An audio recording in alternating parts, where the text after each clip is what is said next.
Welcome to D.Y. Patil, College of Engineering and Technology, a trusted destination for engineering, education, and transformative learning.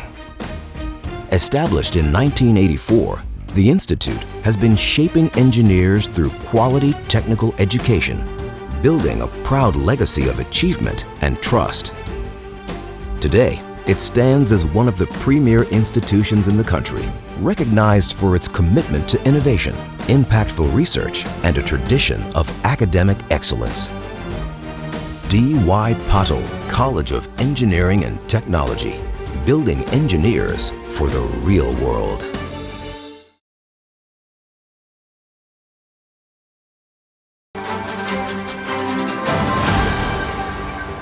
कोई आयोजन करते या सगळ्याचं BRICS friendship cities conclave 2026चं आयोजन मुंबईमध्ये होतं आहे. हे अतिशय आपल्या राज्यासाठी मुंबईसाठी अभिमानाची बाब आहे आणि अनेक देशातले लोक यामध्ये पॉलिसी मेकर आहेत, नवीन टेक्नॉलॉजी आहे, नवीन नवीन आयडियाज आहेत आणि एकमेकाला इथे कॉन्फरन्समध्ये शेअर करतील, एकमेकाशी चर्चा होईल आणि त्यामध्ये जे आता क्लायमेट चेंज आहे, ग्लोबल वॉर्मिंग आहे आणि सस्टेनेबिलिटी आहे, रेझिलियन्स आहे, या सगळ्या ज्या काही गोष्टी आहेत या जागतिक दर्जावरच्या सगळ्या समस्या आहेत आणि मग त्यातून आपल्याला कसा मार्ग काढायचा यासाठी ब्रिक्सनी आयोजित केलेली ही कॉन्फरन्स महत्त्वाची आहे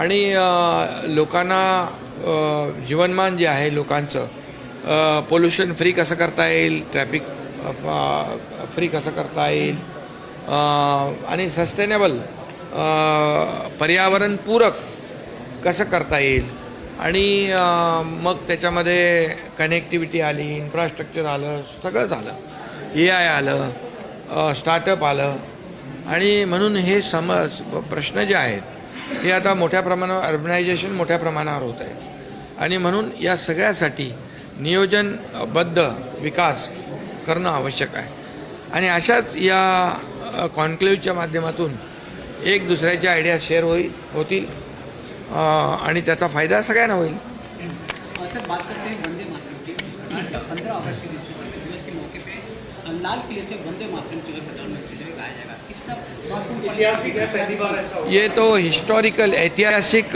क्षण होगा. हमारे देश के आदरणीय यशस्वी एवं लोकप्रिय प्रधानमंत्री इस बार लाल किले से वंदे मातरम कहेंगे. ये पूरे देशवासियों के लिए फ़ख्र और गर्व की बात है और इसका हम स्वागत करते हैं. ये देशभक्ति और राष्ट्रभक्ति एक ऊर्जा और प्रेरणा देने वाला एक ऐतिहासिक क्षण. लाल किल्ल्यावर वंदे मातरम. इसका वंदे मातरम का विरोध भी करते नजर आए. कांग्रेस के कुछ लोग हैं, एमआईएम के कुछ लोग हैं, समाजवादी पार्टी के लोग हैं.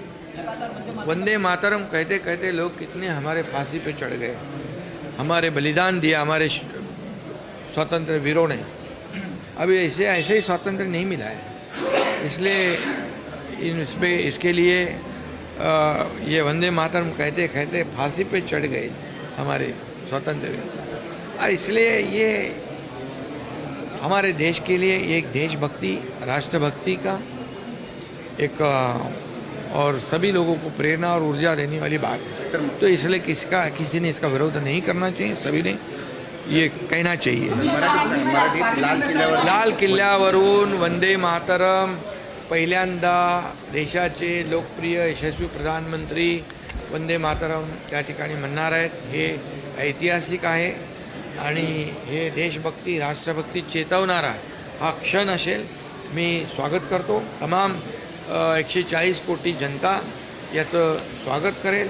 खऱ्या अर्थाने देशाला पुढं नेण्याचं काम, देशाला आर्थिक सत्ता बनवण्याचं काम आदरणीय प्रधानमंत्री नरेंद्र मोदीजी करतायत आणि राष्ट्रभक्ती जागृत या ठिकाणी या वंदे मातरम लाल किल्ल्यावर म्हणण्यामुळे अनेक युवक आणि सगळे नागरिक यामध्ये त्यांच्या मनामध्ये एक राष्ट्रभक्तीचा अंगार फुलेल आणि हे त्याचं मी स्वागत करतो. ताज्या घडामोडी पाहण्यासाठी माझा महाराष्ट्र न्यूजला आजच सबस्क्राईब करा.